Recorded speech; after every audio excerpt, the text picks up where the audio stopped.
உத்தராகண்ட் சட்டப்பேரவையில் பொது சிவில் சட்ட மசோதா நிறைவேற்றப்பட்டது. திருமணம், விவாகரத்து, வாரிசுரிமை உள்ளிட்ட விவகாரங்களில் அனைத்து மதத்தினருக்கும் பொதுவான விதிகளை கொண்டுவரும் வகையில் பொது சிவில் சட்டத்தை கொண்டுவர மத்திய அரசு நடவடிக்கை எடுத்து வருகிறது. இந்நிலையில் உத்தராகண்ட் மாநிலத்தில் பொது சிவில் சட்டம் குறித்து ஆய்வு செய்ய குழு அமைக்கப்பட்டது. இந்த குழுவின் பரிந்துரை அடிப்படையில் பொது சிவில் சட்ட மசோதாவை நிறைவேற்றுவதற்காக சட்டப்பேரவையின் 4 நாள் சிறப்பு கூட்டம் செவ்வாய்க்கிழமை தொடங்கியது.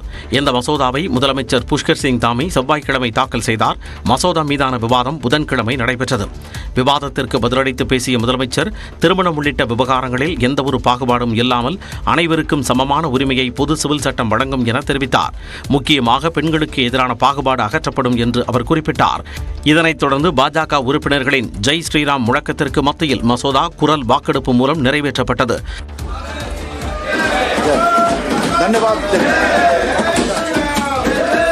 சுதந்திர இந்தியாவில் பொது சிவில் சட்டத்தை அமல்படுத்தும் முதல் மாநிலமாக உத்தராகண்ட் உருவெடுத்துள்ளது.